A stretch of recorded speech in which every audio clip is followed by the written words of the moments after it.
Hankins with our partners at Arkansas Business. Thank you for the time. Well, on the national scale as well as on the local scale, financial regulation and reform is a hot topic for many of us out there. And joining us now is Senator Blanche Lincoln. You are in for a very quick trip. Votes resume tonight in D.C. on Capitol Hill. What can we as Americans and Arkansans expect to come out of the financial regulation bill?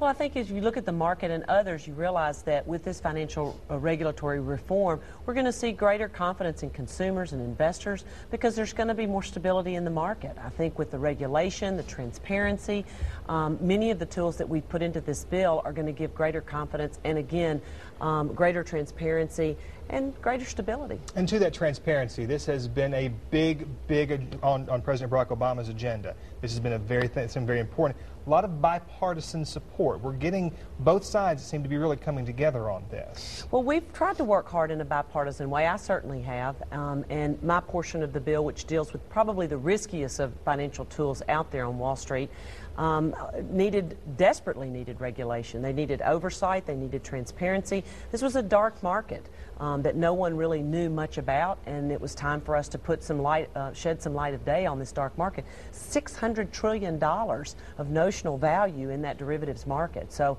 I think we've come a long way, and I think it's going to be very productive for our economy in putting it back on track. Now, specifically, you also put a good foot forward for an Arkansas-based bank, Arvest. It turned out well. Well, it was for all banks, but Arvest, obviously, I had supported Senator Crapo, which would have eliminated any of those caps, but or taken it at least to a pretty high level. But it just did not make sense. These were not banks that caused the problem, and to put them in a circumstance where they were going to have undue pressures and other things was just uncalled for. So, absolutely, that's what I'm there for, is to fight for Arkansas. And these are things that are in our communities. These are banks that have been there through us with us through thick and thin, and they certainly weren't a part of the problem. And quickly, your thoughts on the passing recently of Senator Robert Byrd? Well, he was an amazing individual, really was, and has been stated so much already. Such a statesman. But he was an amazing person, too, because not only did he love this country, its Constitution, and the government, particularly the United States Senate, he wanted to share that with people. And so when you'd become a new member, he was someone that would mentor you through things. I went to see him when I first got elected, and it was an amazing interview.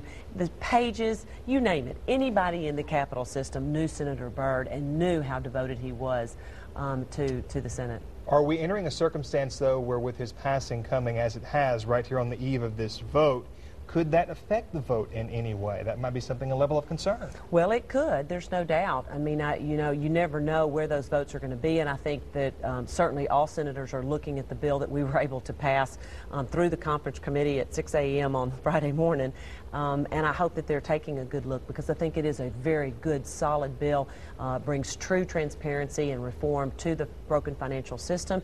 I think it's going to be good for this country and very helpful in putting our economy back on track. So I think they're all looking at it. Given a successful vote tonight and then signage by President Obama, look into your crystal ball. When will we, the average consumer, begin to see the benefits of this? Oh, I think you'll see very soon. I think it will give strength to the economy through strength in the marketplace, because there's going to be greater confidence in consumers and investors. You're going to see a lot of the other things for consumers that I think are going to be important in this bill. And I think it's going to create greater access to capital, because people are going to have greater confidence that capital's going to start flowing. It will give certainly President Obama already an opportunity with the G20 to be able to talk about how, as Americans, we see the importance of putting the economy, not just ours, but the global economy, back on track, and we need to do that by creating greater confidence and greater stability. People will have more confidence in saving for their children's college funds and for retirement and all of those things that are important. I think you'll see greater stability in the gas prices, which we saw so much volatility over the past several years. So I think those will be things that will be very important in people's everyday lives, and you'll start to see them quickly. Going off topic real quickly here, I know you being a Southerner, you're paying close attention to what's going on in the Gulf. Your thoughts on how that's being handled, and I'm sure your heart goes out to the people of the southern Mississippi, Louisiana, and Alabama. It does, and having been down there several times, understanding what they had already been through with Katrina and Gustav and others, natural disasters that really caused a tremendous impact on their wildlife, and you know all of that area there in the Gulf. They've got a lot more that they're going to be dealing with now, and it's tough. I think we need to reach out. We need to be able to be willing to accept help from other countries and other places. There's got to be new and innovative ways that we can deal with what's out there, and we have got to figure out how do we stop the flow of this oil first and foremost, and obviously do a better job at cleaning it up. All right, U.S. Senator Blanche Lincoln, thank you so much for your time this morning on a plane back to Capitol Hill. Going to be a very busy day for her and several other congressional leaders. Off to a break now. If you missed any portion of this interview, you can see it a bit later on today's THV.com. 6:43, off to a break now. You're watching today's THV This Morning.